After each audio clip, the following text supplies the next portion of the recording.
Frankenstein, Chapter 24, the final chapter. My present situation was one in which all voluntary thought was swallowed up and lost. I was hurried away by fury. Revenge alone endowed me with strength and composure.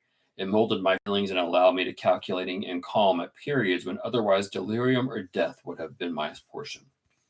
My first resolution was to quit Geneva forever. My country, which I was happy and beloved, was dear to me. Now, in my adversity, became hateful. I provided myself with a sum of money, together with a few jewels which had belonged to my mother, and departed. And now my wanderings began, which were to cease but with life. I have traversed a vast portion of the earth, and have endured all the hardships which travelers in deserts and barbarous countries are wont to meet. How I have lived, I hardly know. Many times have I stretched my falling limbs upon the sandy plain and prayed for death, and revenge kept me alive. I dared not die and leave my adversary in being. When I quitted Geneva, my first labor was to gain some clue by which I might trace the steps of my fiendish enemy. But my plan was unsettled, and I wandered many hours around the confines of the town, uncertain what path I should pursue. As night approached, I found myself at the entrance of the cemetery where William, Elizabeth, and my father reposed. I entered it and approached the tomb which marked their graves. Everything was silent except the leaves of the trees, which were gently agitated by the wind. The night was nearly dark, and the scene would have been solemn and affecting even to an uninterested observer. The spirits of the departed seemed to flit around and to cast a shadow, which was felt but not seen, around the head of the mourner. The deep grief which was this scene had at first excited quickly gave way to a rage and despair. They were dead, and I lived. Their murderer also lived, and to destroy him I must drag out my weary existence. I knelt on the grass and kissed the earth, and with quivering lips exclaimed, "By the sacred earth on which I kneel, by the shades that wander near me, by the deep and eternal grief that I feel, I swear, and by thee, O night, and the spirits that preside over thee, to pursue the demon who caused this misery until he or I shall perish in the mortal conflict. For this purpose I will preserve my life. To execute this dear revenge will I again behold the sun and tread the green herbage of earth, which otherwise should vanish from my eyes forever. And I call on you, spirits of the dead, and on you, wandering ministers of vengeance, to aid and conduct me in my work. Let the cursed and hellish monster drink deep of agony. Let him feel the despair that now torments me." I had begun my adjuration with solemnity and an awe which almost assured me that the shades of my murdered friends heard and approved my devotion. But the furies possessed me as I concluded, and rage choked my utterance. I was answered through the silence of the night by a loud and fiendish laugh. It rang on my ears long and heavily. The mountains re-echoed it, and I felt as if all hell surrounded me with mockery and laughter. Surely in that moment I should have been possessed by frenzy and destroyed my miserable existence, but that my vow was heard and that I was reserved for vengeance. The laughter died away when a well-known and abhorred voice, apparently close to my ear, addressed me in an audible whisper. "I am satisfied, miserable wretch. You have determined to live, and I am satisfied." I darted towards the spot from which the sound proceeded, but the devil eluded my grasp. Suddenly the broad disk of the moon rose and shone full upon his ghastly and distorted shape as he fled with more than mortal speed. I pursued him, and for many months this has been my task. Guided by a slight clue, I followed the windings of the Rhone, but vainly. The blue Mediterranean appeared, and by a strange chance I saw the fiend enter by night and hide himself in a vessel bound for the Black Sea. I took my passage in the same ship, but he escaped, I know not how. Amidst the wilds of Tartary and Russia, although he still evaded me, I have ever followed in his track. Sometimes the peasants, scared by his horrid apparition, informed me of his path. Sometimes he himself, who feared that if I lost all trace of him, I should despair and die, left some mark to guide me. This nose descended on my head, and I saw the print of his huge step on the white plain. To you first entering on life, to whom cares new and agony unknown, how can you understand what I have felt and still feel? Cold, want, and fatigue were the least pains which I destined to endure. I was cursed by some devil and carried about with me my eternal hell. Yet still a spirit of good followed and directed my steps, and when I murmured, would suddenly extricate me from seemingly unsurmountable difficulties. Sometimes, when nature, overcome by hunger, sank under the exhaustion, a repast was prepared for me in the desert that restored and inspirited me. The fare was indeed coarse, such as the peasants of the country ate, but I will no doubt that in that, excuse me, but I will not doubt that it was set there by the spirits that I had invoked to aid me. Often when all was dry, the heavens cloudless, and I was parched by thirst, a slight cloud would bedim the sky, shed the few drops that revived me, and vanish. I followed when I could the courses of the rivers, but the demon generally avoided these, as it was here that the population of the country chiefly collected. In other places, human beings were seldom seen, and I generally subsisted on the wild animals that crossed my path. I had money with me and gained the friendship of the villagers by distributing it. Or I brought with me some food that I had killed, which, after taking a small part, I always presented to those who had provided me with fire and utensils for cooking. My life as it passed thus was indeed hateful to me, and it was during sleep alone that I could taste joy. Oh, blessed sleep! Often, when most miserable, I sank to repose, and my dreams lulled me even to rapture. The spirits that guarded me had provided these moments, or rather hours, of happiness that I might retain strength to fulfill my pilgrimage. Deprived of this respite, I should have sunk under my hardships. During the day, I was sustained and inspirited by the hope of night, for in sleep I saw my friends, my wife, and my beloved country. Again, I saw the benevolent countenance of my father, heard the silver tones of Elizabeth's voice, and beheld Clerval enjoying the health and youth. Often, when wearied by a toilsome march, I persuaded myself that I was dreaming until night should come, and that I should then enjoy reality in the arms of my dearest friends. What agonizing fondness did I feel for them! How did I cling to their dear forms, as sometimes they haunted even my waking hours, and persuade myself that they still lived. At such moments, vengeance that burned within me died in my heart, and I pursued my path towards the destruction of the demon, more as a task enjoined by heaven, as the mechanical impulses of some power of which I was unconscious, than as the ardent desire of my soul. What his feelings were whom I pursued, I cannot know. Sometimes, indeed, he left marks and writings on the barks of trees, or cut in stone that guided me and instigated my fury. My reign is not yet over. These words are legible in one of the inscriptions. You live and your power is complete. Follow me.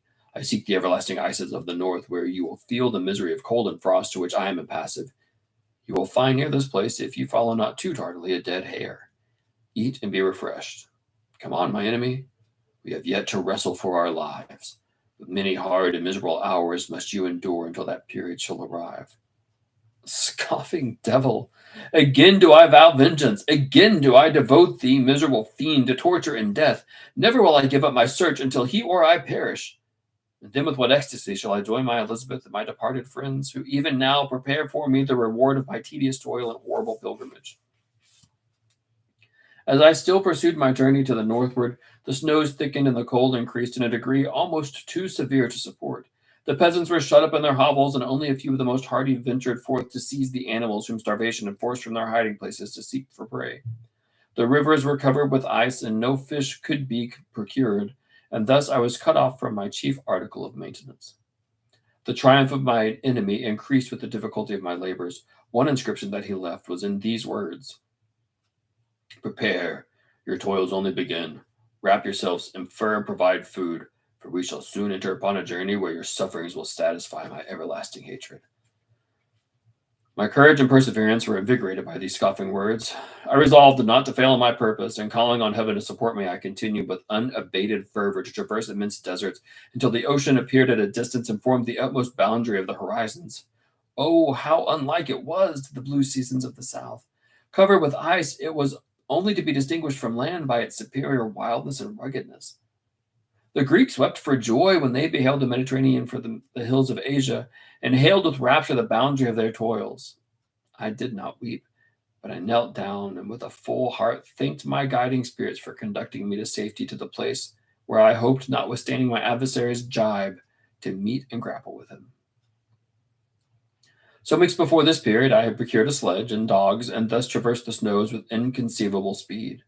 I know not whether the fiend possessed the same advantages, but I found that, as before, I had daily lost ground in the pursuit. I now gained on him, so much so that when I first saw the ocean, he was but one day's journey in advance, and I hoped to intercept him before he should reach the beach. With new courage, therefore, I pressed on, and in 2 days arrived at a wretched hamlet on the seashore. I inquired of the inhabitants concealing the fiend, and gained accurate information. A gigantic monster, they said, had arrived the night before, armed with a gun and many pistols, putting to flight the inhabitants of a solitary cottage through fear of his terrific appearance. He had carried off their store of winter foods, and placing it on a sledge, to draw which he had seized on a numerous drove of trained dogs. He had harnessed them, and the same night, to the joy of the horror-struck villagers, had pursued his journey across the sea in a direction that led to no land, and they conjectured that he must speedily be destroyed by the breaking of the ice or frozen by the eternal frosts. On hearing this information, I suffered a temporary access of despair. To escape, he had escaped me, and I must commence a destructive and almost endless journey across the mountain ices of the ocean, amidst cold that few of the inhabitants could long endure, and which I, the native of a genial and sunny climate, could not hope to survive. Yet at the idea that the fiend should live and be triumphant, my rage and vengeance returned, and like a mighty tide overwhelmed every other feeling, until a slight repose during the spirits of the dead hovered round and instigated me to toil and revenge. I prepared for my journey. I exchanged my lame sledge for one fashioned for the inequalities of the frozen ocean, and purchasing a plentiful stock of provisions, I departed from land. I cannot guess how many days have passed since then, but I have endured misery which nothing but the eternal sentiment of a just retribution burning within my heart could have enabled me to support. Immense and rugged mountains of ice often barred up my passage, and I often heard the thunder of the ground sea which threatened my destruction. But again the frost came and made the paths of the sea secure. By the quantity of provisions which I had consumed, I should guess that I had passed 3 weeks in this journey, and the continual protraction of hope returning back upon my heart often wrung bitter drops of despondency and grief from my eyes. Despair had indeed almost secured my prey, and I should soon have sunk beneath this misery.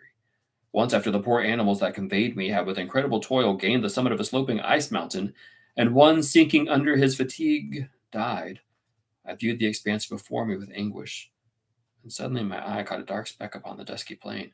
I strained my sight to discover what it could be, and uttered a wild cry of ecstasy when I distinguished a sledge and the distorted proportions of a well-known from within.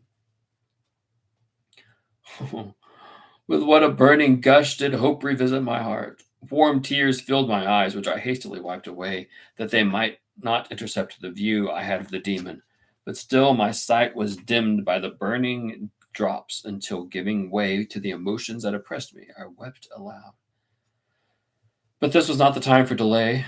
I disencumbered the dogs of their dead companion, gave them a plentiful portion of food, and after an hour's rest, which was absolutely necessary, and yet which was bitterly irksome to me, I continued my route. The sledge was still visible, nor did I again lose sight of it except at the moments when, for a short time, some ice rock concealed it with its intervening crags. I indeed perceptibly gained on it, and when, after nearly 2 days' journey, I beheld my enemy at no more than a mile distant, my heart bounded within me. And now, when I appeared almost within grasp of my foe, my hopes suddenly extinguished, and I lost all trace of him more utterly than I had ever done before. A ground sea was heard. The thunder of its progress as the waters rolled and swelled beneath me became every moment more ominous and terrific. I pressed on, but in vain. The wind arose, the sea roared, and as with the mighty shock of an earthquake, it split and cracked with a tremendous and overwhelming sound. The work was soon finished. In a few minutes, a tumultuous sea rolled between me and my enemy, and I was left drifting on a scattered piece of ice that was continually lessening and thus preparing me for a hideous death. In this manner, appalling hours passed. Several of my dogs died, and I myself was about to sink under the accumulation of distress when I saw your vessel riding at anchor and holding forth to me hopes of succor and life. I had no conception that vessels ever came so far north, and was astounded at the sight. I quickly destroyed part of my sledge to construct oars, and by these means was enabled, with infinite fatigue, to move my ice raft in the direction of your ship. I had determined, if you were going southwards, still to trust myself to the mercy of the seas rather than abandon my pursuit. I hoped to induce you to grant me a boat with which I could pursue my enemy, but your direction was northwards. You took me on board when my vigor was exhausted, and I should soon have sunk under my multiplied hardships into a death which I still dread, for my task is unfulfilled. Oh, when will my guiding spirits in conducting me to the demon allow me the rest I so much desire? Or must I die and yet he live? If I do, swear it to me, Walton, that he shall not escape, that you will seek him and satisfy my vengeance in his death. Do I dare to ask of you to undertake my pilgrimage, to endure the hardships that I have undergone? No, I'm not so selfish. Yet when I am dead, if he should appear, If the ministers of vengeance should conduct him to you, swear that he shall not live. Swear that he shall not triumph over my accumulated woes and survive to add to the list of his dark crimes. He is eloquent and persuasive, and once his words had even power over my heart. But trust him not. His soul is as hellish as his form, full of treachery and fiend-like malice. Hear him not. Call on the names of William, Justine, Clerval, Elizabeth, my father, and of the wretched Victor, and thrust your sword into his heart. I will hover near and direct the steel aright. Walton, in continuation, August 26th. You have read the strange and terrific story, Margaret, and do you not feel your blood congeal with horror like that which even now curdles mine? Sometimes seized with sudden agony, he could not continue his tale. At others, his voice broken yet piercing, uttered with difficulty the words so replete with anguish. His fine and lovely eyes were now lighted up with indignation, now subdued to downcast sorrows and quenched in infinite wretchedness. Sometimes he commanded his countenance and tones and related the most horrible incidents with a tranquil voice, suppressing every mark of agitation. Then, like a volcano bursting forth, his face would suddenly change to the expression of wildest rage as he shrieked out imprecations of his persecutor. His tale is connected and told with the appearances of the simplest truth, yet I own to you that the letters of Felix and Safie, which he showed me, and the apparition of the monster seen from our ship, brought to me a greater conviction of the truth of his narrative than of his asseverations, however earnest and connected. Such a monster has, then, really existed. I cannot doubt it, yet I am lost in surprise and admiration. Sometimes I endeavored to gain from Frankenstein the particulars of his creature's formation, but on this point he was impenetrable. Are you mad, my friend? Said he. Or whither does your senseless curiosity lead you? Would you also create for yourself and the world a demoniacal enemy? Peace, peace. Learn my miseries, and do not seek to increase your own. Frankenstein discovered that I made notes concerning his histories. He asked to see them, and then himself corrected and augmented them in many places, but principally in giving the life and spirit to the conversations he held with his enemy. Since you have preserved my narration, said he, I would not that a mutilated one should go down to posterity. Thus has a week passed, while I have listened to the strangest tale that ever imagination formed. My thoughts and feelings of my soul have been drunk up by the interest for my guest which this tale and his own elevated and gentle manners have created. I wish to soothe him, yet can I counsel one so infinitely miserable, so destitute of every hope of consolation to live? Oh no. The only joy that he can now know will be when he composes his shattered spirit to peace and death. Yet he enjoys one comfort, the offspring of solitude and delirium. He believes that when in dreams he holds converse with his friends and derives from that communion consolation from his miseries or excitements to his vengeance, that they are not the creations of his fancy, but the beings themselves who visit him from the regions of a remote world. His faith gives a solemnity to his reveries that render them to me almost as imposing and interesting as truth. Our conversations are not always confined to his own histories and misfortunes. On every point of general literature, he displays unbound knowledge and a quick and piercing apprehension. His eloquence is forcible and touching. Nor can I hear him when he relates a pathetic incident or endeavors to move the passions of pity or love without tears. What a glorious creature must he have been in the days of his prosperity when he is thus noble and godlike in ruin. He seems to feel his own worth and the greatness of his fall.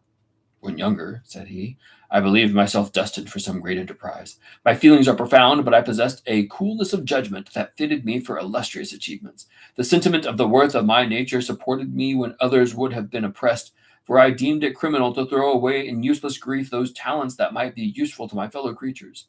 When I reflected on the work I had completed, no less a one than the creation of a sensitive and rational animal, I could not rank myself with the herd of common projectors.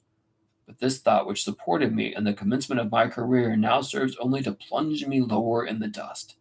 All my speculations and hope are as nothing, and like the archangel who aspired to omnipotence, I am unchained to an eternal hell. My imagination was vivid, yet my powers of analysis and application were intense. By the union of these qualities, I conceived the idea and executed the creation of a man. Even now I cannot recollect without passion my reveries while the work was incomplete. I trod heaven in my thoughts, now exulting in my powers, now burning with the idea of their effects. From my infancy I was imbued with the high hopes and a lofty ambition, but how am I sunk? Oh, my friend, if you had known me as I once was, you would not recognize me in the state of degradation. Despondency rarely visited my heart. A high destiny seemed to bear me on until I fell, never, never again to rise. Must I then lose this admirable being? I longed for a friend. I have sought one who would sympathize with and love me. Behold, on the desert seas I have found such a one, but I fear I have gained him only to know his value and lose him. I would reconcile him to life, but he repulses the idea. I thank you, Walton, he said, for your kind intentions towards so miserable a wretch. But when you speak of new ties and fresh affections, think you that any can replace those who are gone? Can any man be to me as Clerval was, or any woman another Elizabeth?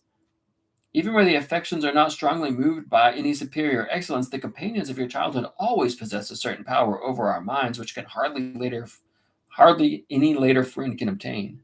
They know our infinite dispositions, which, however they may be afterwards modified, are never eradicated, and they can judge of our actions with more certain conclusions as to the integrity of our motives. A sister or a brother can never, unless indeed such symptoms have been shown early, suspect the other of fraud or false dealing, when another friend, however strongly he may be attached, may, in spite of himself, be contemplated with suspicion. But I enjoyed friends, dear not only through habit and association, but from their own merits, and wherever I am, the soothing voice of my Elizabeth and the conversation of Clerval will ever be whispered within my ear. They are dead, but one feeling in such a solitude can persuade me to persevere in life. If I were engaged in any high undertaking or design fraught with extensive utility to my fellow creatures, then could I live to fulfill it. But such is not my destiny. I must pursue and destroy the being to whom I gave existence. Then my lot on earth will be fulfilled, and I may die. September 2nd. My beloved sister, I write to you encompassed by peril and ignorant whether I am ever doomed to see you again. I write to you, encompassed by peril and ignorant whether I'm ever doomed to see dear England and the dearer friends that inhabit it. I am surrounded by mountains of ice which admit of no escape and threaten every moment to crush my vessel. The brave fellows whom I have persuaded to become my companions look towards me for aid, but I have none to bestow. There is something terribly appalling in our situation, yet my courage and hopes do not desert me. Yet it is terrible to reflect that the lives of all these men are endangered through me. If we are lost, my mad schemes are the cause. And what, Margaret, will be the state of your mind? You will not hear of my destruction, and you will anxiously await my return. Years will pass, and you will have visitings of despair and yet be tortured by hope. Oh, my beloved sister, the sickening failing of your heartfelt expectations is, in prospect, more terrible to me than my own death. But you have a husband and lovely children. You may be happy. Heaven bless you and make you so. My unfortunate guest regards me with the tenderness compassion. He endeavors to fill me with hopes and talks as if his life were a possession which he valued. He reminds me how often the same accidents have happened to other navigators who have attempted the sea, and in spite of myself, he fills me with cheerful auguries. Even the sailors feel the power of his eloquence. When he speaks, they are no longer despair. He rouses their energies, and while they hear his voice, they believe these vast mountains of ice are molehills which will vanish before the resolutions of man. These feelings are transitory. Each day of expectation delays fills them with fear, and I almost dread a mutiny caused by this despair. September 5th. A scene has just passed of such uncommon interest that, although it is highly probable that these papers may never reach you, yet I cannot forbear recording it. We are surrounded by mountains of ice, still in imminent danger of being crushed in their conflict. The cold is excessive, and many of my unfortunate comrades have already found a grave amidst this scene of desolation. Frankenstein has daily declined in health. A feverish fire still glimmers in his eyes, but he is exhausted, and when suddenly roused to any exertion, he steadily sinks again into apparent lifelessness. I mentioned in my last letter the fears I entertained of a mutiny. This morning, as I sat watching the wan countenance of my friend, his eyes half closed and his limbs hanging listlessly, I was roused by half a dozen of the sailors who demanded admission into the cabin. They entered, and their leader addressed me. He told me that he and his companions had been chosen by the other sailors to come in deputation to me to make my requisition, which, in justice, I could not refuse. We were immured in ice and should probably never escape.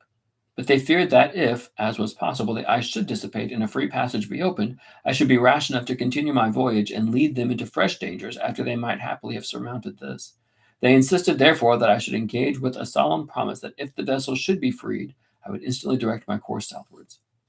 The speech troubled me. I had not despaired, nor had I yet conceived the idea of returning if set free. Yet could I, in justice or even impossibility, refuse this demand? I hesitated before I answered, when Frankenstein, who had at first been silent and indeed appeared hardly to have forced enough to attend, now roused himself. His eyes sparkled and his cheeks flushed with momentary vigor. Turning towards the men, he said, "What do you mean? What do you demand of your captain? Are you then so easily turned from your design? Did you not call this a glorious expedition? And wherefore was it glorious? Not because the way was smooth and placid as the southern sea, but because it was full of dangers and terror, because at every new incident your fortitude was to be called forth and your courage exhibited, because danger and death surrounded it. In these you were too brave and overcome? For this was it glorious, for this was it an honorable undertaking. You were heretofore to be hailed as the benefactors of your species, your names adored as belonging to brave men who encountered death for honor and for the benefit of mankind. And now, behold, with the first imaginations of danger, or if you will, the first mighty and terrific trial of your courage, you shrink away and are content to be handed down as men who had not strength enough to endure cold and peril. And so, poor souls, they were chilly and returned to their warm firesides. Why, that requires not this preparation. You need not have come this far and dragged your captain to the shame of a defeat merely to prove yourselves cowards. Oh, be men, or be more than men. Be steady to your purposes and firm as a rock. This ice is not made for such stuff as your hearts may be. It is mutable and cannot withstand you if you say that it shall not. Do not return to your families with the stigma of disgrace marked on your brows. Return as heroes who have fought and conquered, and who know not what it is to turn their backs on the foe. He spoke this with a voice so modulated to the different feelings expressed in his speech, that an eye so full of lofty design and heroism, that can you wonder that these men were moved? They looked at one another and were unable to reply. I spoke. I told them to retire and consider of what had been said, that I would not lead them farther north if they strenuously desired the contrary, but that I hoped that, with reflection, their courage would return. They retired and I returned towards my friend, and he was sunk in languor and almost deprived of life. How all this will terminate I know not, but I had rather die than return shamefully, my purpose unfulfilled. Yet I fear such will be my fate. The men, unsupported by ideas of glory and honor, can never willingly continue to endure their present hardships. September 7th. The die is cast. I have consented to return if we are not destroyed. Thus are my hopes blasted by cowardice and indecision. I come back ignorant and disappointed. It requires more philosophy than I possess to bear this injustice with patience. September 12th. It is past.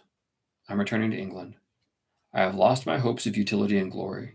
I have lost my friend.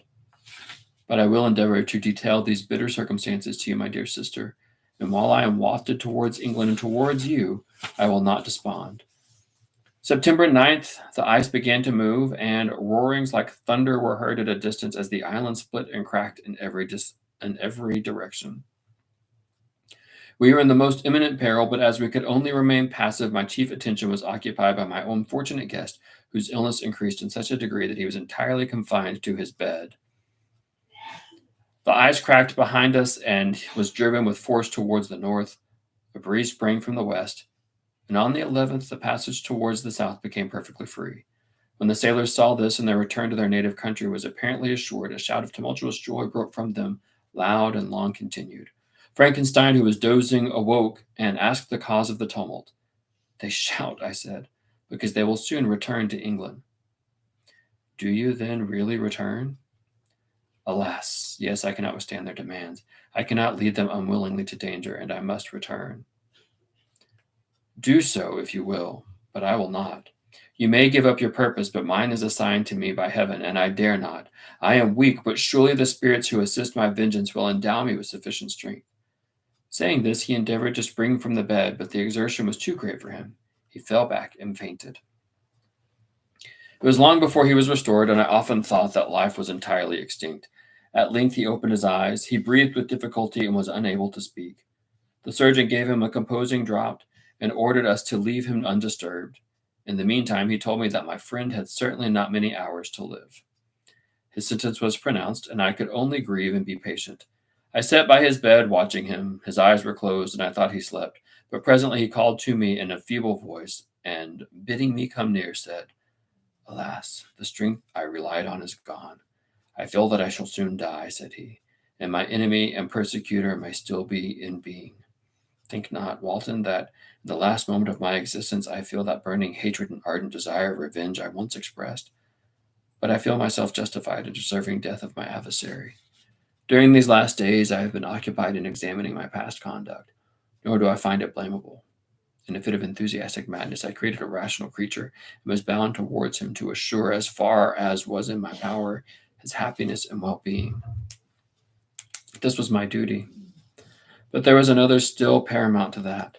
My duties towards the beings of my own species held greater claims to my attention because they included a greater proportion of happiness or misery. Urged by this view, I refused, and I did not right in refusing to create a companion for the first creature. He showed unparalleled malignity and selfishness and evil. He destroyed my friends. He devoted to destruction beings who possessed exquisite sensations, happiness, and wisdom, nor do I know where his thirst for vengeance may end. Miserable himself that he may render to no wretched, miserable himself that he may render no other wretched, he ought to die. The task of his destruction was mine, but I have failed. When actuated by selfish and vicious motives, I asked you to undertake my unfinished work, and I renew this request now, when I am only induced by reason and virtue. Yet I cannot ask you to renounce your country and friends to fulfill this task, and now that you are returning to England, you will have little chance of meeting with him. But the consideration of these points and the well-balancing of what you may esteem your duties, I leave to you. My judgment and ideas are already disturbed by their near approach of death. I dare not ask you to do what I think right, for I may still be misled by passion. That he should live to be an instrument of mischief disturbs me. In other respects, this hour when I momentarily expect my release is the only happy one which I have enjoyed for several years. The forms of the beloved dead flit before me, and I hasten in their arms. Farewell, Walton. Seek happiness and tranquility, and avoid ambition, even if it be only the apparently innocent one of distinguishing yourself in science and discoveries. Yet why do I say this? I have myself been blasted in these hopes, yet another may succeed. His voice became fainter as he spoke, and at length, exhausted by his effort, he sank into silence. About half an hour afterwards, he attempted again to speak, but was unable. He pressed my hand feebly, and his eyes closed forever, while the irradiation of a gentle smile passed away from his lips. Margaret, what commitment can I make on the ultimate extinction of this glorious spirit? What can I say that will enable you to understand the depth of my sorrow? All that I should express would be inadequate and feeble. My tears flow. My mind is overshadowed by a cloud of disappointment, but I journey towards England, and I may there find consolation. I am interrupted. What do these sounds portend? It is midnight. The breeze blows fairly, and the watch on deck scarcely stir. Again there is the sound of a human voice, but hoarser. It comes from the cabin where the remains of Frankenstein still lie. I must arise and examine. Good night, my dear sister. Great God! What a scene has just taken place! I am yet dizzy with remembrance of it. I hardly know whether I shall have the power to detail it, yet the tale which I have recorded would be incomplete without this final and wonderful catastrophe. I entered the cabin where lay the remains of the ill-fated and admirable friend. Over him hung a form which I cannot find words to describe. Gigantic in stature, yet uncouth and distorted in its proportions. As he hung over the coffin, his face was concealed by long locks of ragged hair, but one vast hand was extended in color and apparent texture like that of a mummy. When he heard the sound of my approach, he ceased to utter exclamations of grief and horror and sprung towards the window. Never did I behold a vision so horrible as his face, of such loathsome yet appalling hideousness. I shut my eyes involuntarily and endeavored to recollect what were my duties with regard to the destroyer. I called on him to stay. He paused, looking on me with wonder, and again turning towards the lifeless form of his creator. He seemed to forget my presence, and every feature and gesture seemed instigated by the wildest of rage, of some uncontrollable passion. That is also my victim, he exclaimed. In his murder, my crimes are consummated. The miserable series of my being is wound to its close. Oh, Frankenstein, generous and self-devoted being, what does it avail that I now ask thee to pardon me? I, who irretrievably destroyed thee by destroying all thou lovest? Alas, he is cold, he cannot answer me. His voice seemed suffocated, and my first impulses, which had suggested to me the duty of obeying the dying request of my friend in destroying his enemy, were now suspended by a mixture of curiosity and compassion. I approached this tremendous being. I dared not again raise my eyes to his face. There was something so scaring and unearthly in his ugliness. I attempted to speak, but the words died away on my lips. The monster continued to utter wild and incoherent self-reproaches. At length I gathered resolution to address him in a pause of the tempest of his passion. Your repentance, I said, is now superfluous. If you had listened to the voice of conscience and heeded the stings of remorse before you had urged your diabolical vengeance to this extremity, Frankenstein would have let you live. Frankenstein would yet have lived. And do you dream, said the demon? Do you think that I was then dead to agony and remorse? He, continued, pointing to the corpse, he suffered not in the consummation of the deed. Oh no, not the 10,000th portion of an anguish that was mine during the lingering detail of its execution. A frightful selfishness hurried me on, while my heart was poisoned with remorse. Think you that the groans of Clerval were music to my ears? My heart was fashioned to be susceptible of love and sympathy, and when wretched by misery to vice and hatred. It did not endure the violence of the change without torture, such as you cannot even imagine. After the murder of Clerval, I returned to Switzerland, heartbroken and overcome. I pitied Frankenstein. My pity amounted to horror. I abhorred myself. But when I discovered that he, the author at once of my existence and of its unspeakable torments, dared to hope for happiness, that while he accumulated wretchedness and despair upon me, as he sought his own enjoyment in feelings and passions from the indulgence of which I was forever barred, then impotent envy and bitter indignation filled me with an insatiable thirst for vengeance. I recollected my threat and resolved that it should be accomplished. I knew that I was preparing for myself a deadly torture, but I was the slave, not the master, of an impulse which I detested yet could not disobey. Yet when she died, nay, then I was not miserable.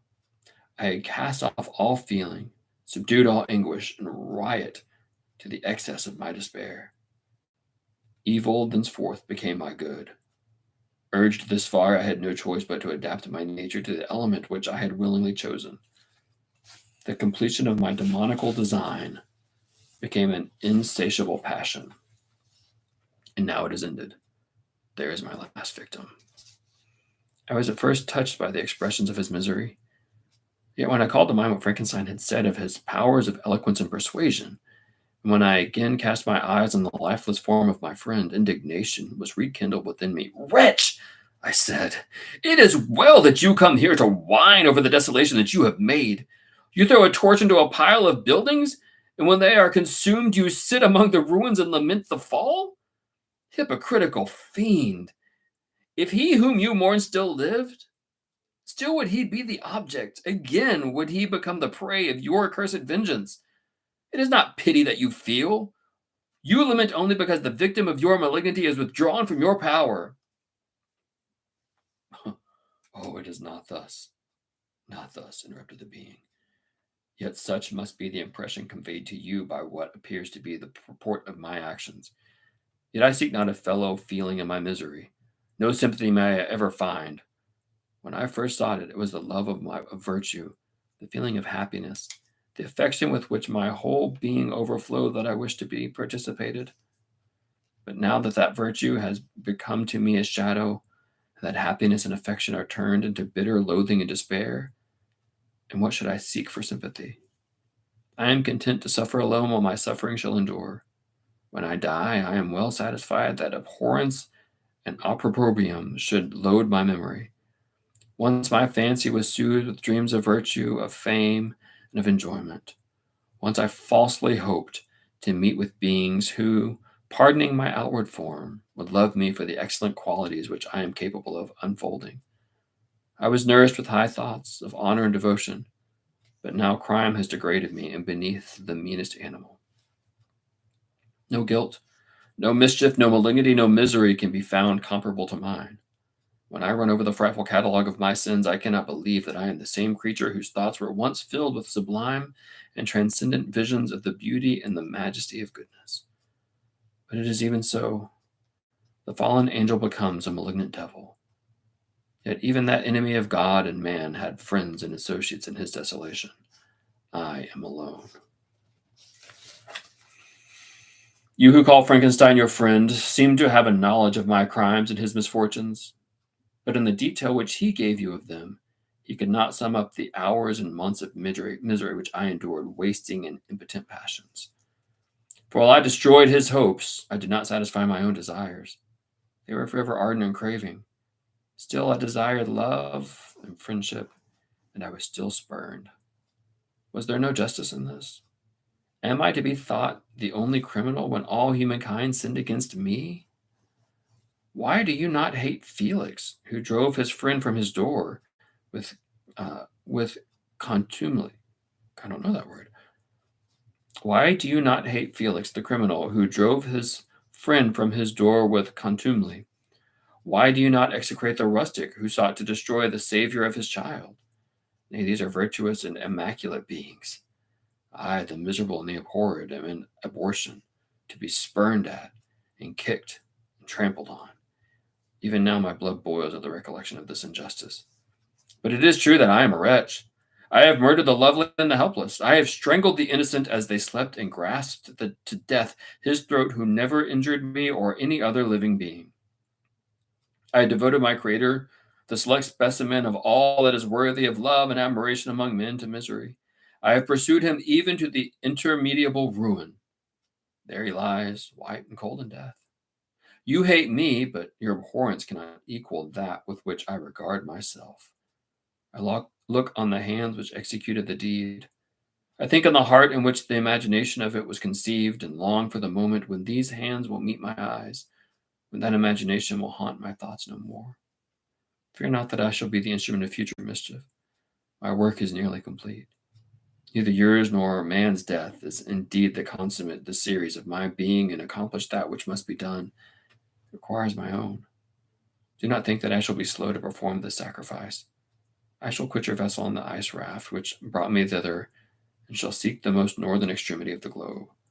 I shall collect my funeral pyre, and consume to ashes this miserable frame, with its remains may afford no light to the curious and unhallowed wretch who would create another such as I have been.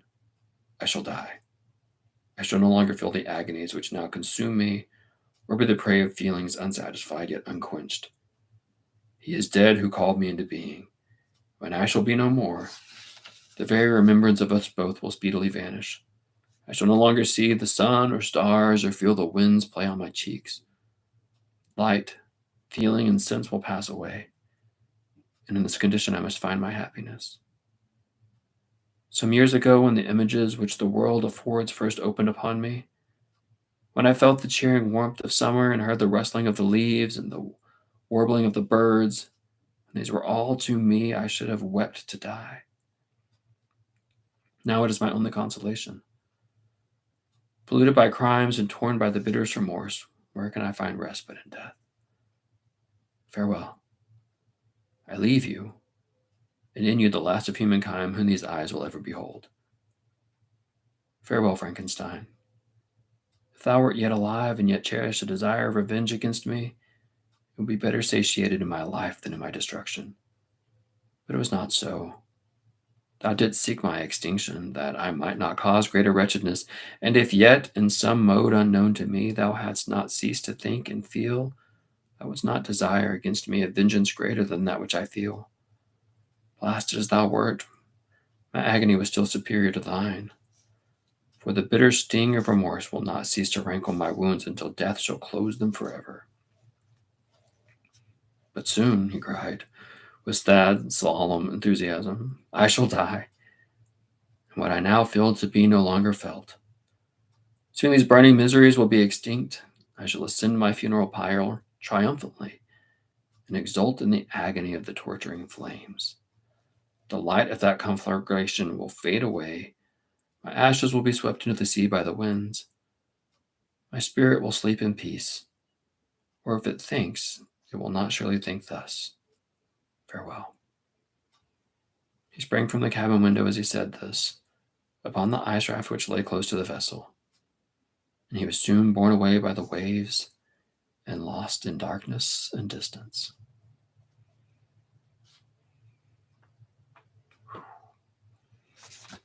Yeah, I almost cried. Man, I had forgotten how those last few pages were so heavy.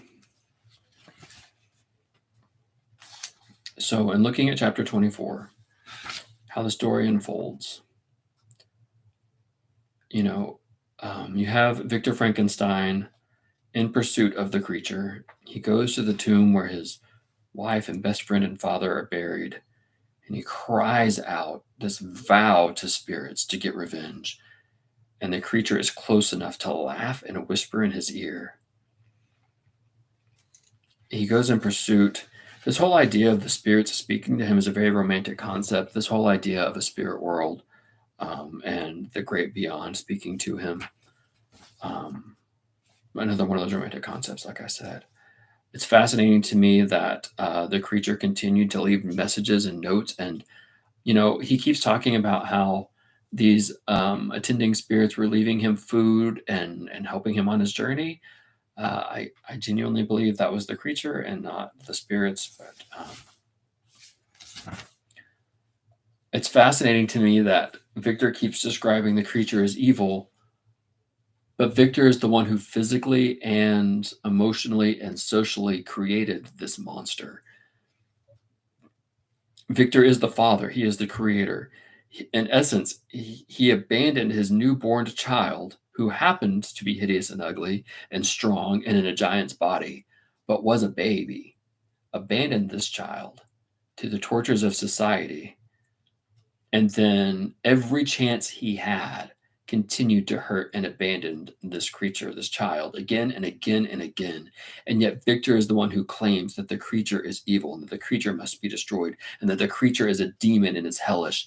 When at any point in time, if he had just reached out and loved his child, if he had stopped being the abuser, if he had stopped treating the creature as the other and the different and the foreigner and the refugee and the immigrant and treating him as the other, when all that the creature wants is to be loved and accepted.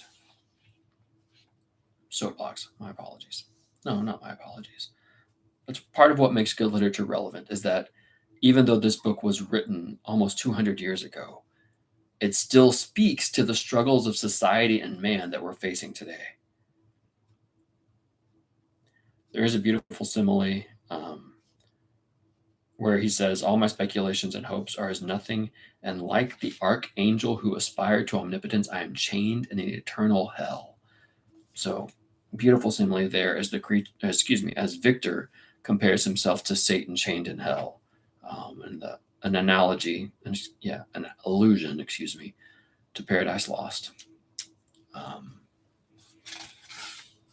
Sorry, the end of this book really caught me off guard with the emotions. I think because I've been taking so much time in this book and really trying to go deep with it with you guys, and getting more and more angry with Victor as I read, I was so moved at the end with the creature saying all the things that I wanted to be said. It goes into Victor's death.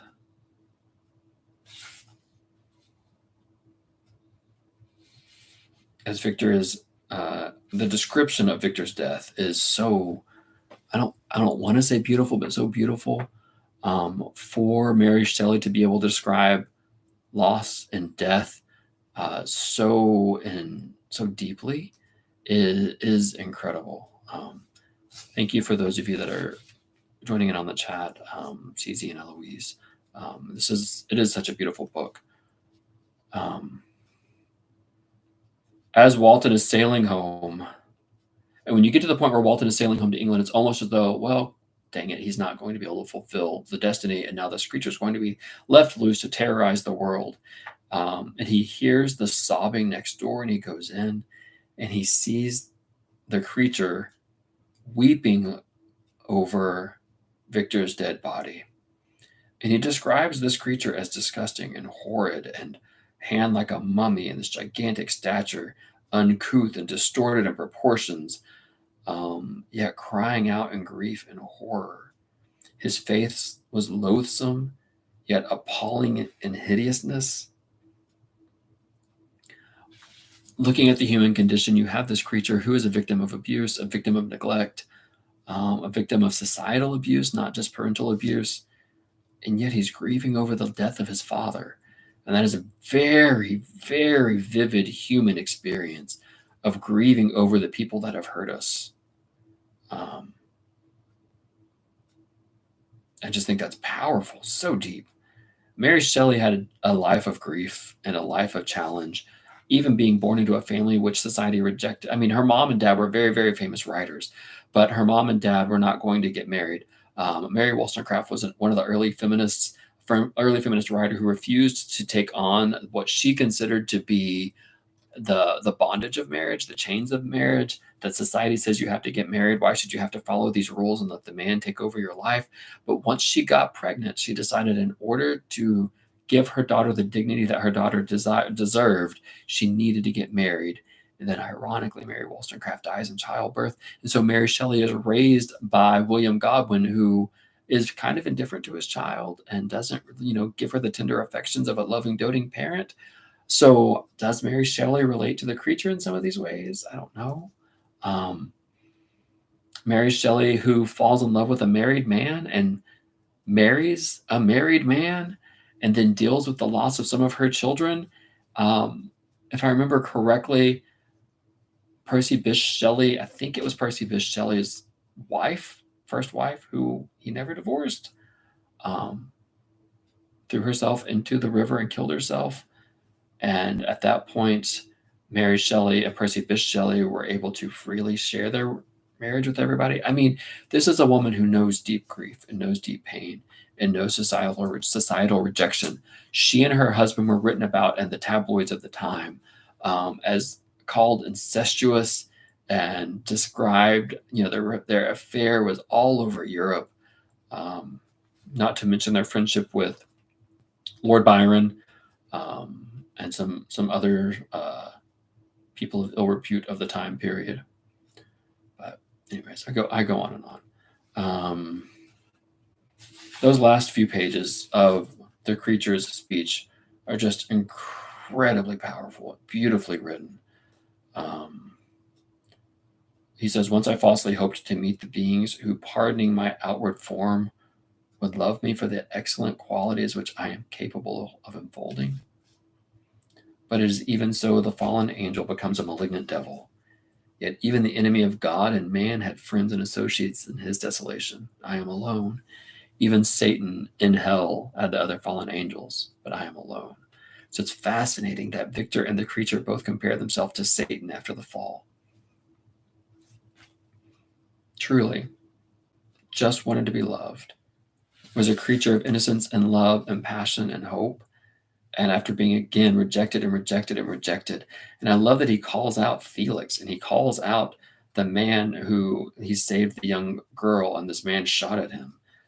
And then he says he's going to go build a funeral pyre and place him on it and burn himself to death. So thank you for joining me in this journey. I love you dearly. I hope you gained some knowledge from this. I hope you enjoyed it. And if you ever do, I do hope that I hope you join me as I look at some other literature. I did 1984. Considering doing Wuthering Heights next, which is it's one of my all-time favorite novels. I'm thinking about doing excerpts from Paradise Lost, but not everything I do is heavy and dark. I also do some light stuff. So take a moment, like and subscribe, and look at some of the other things that I've done. I hope I've inspired you to read some classic literature.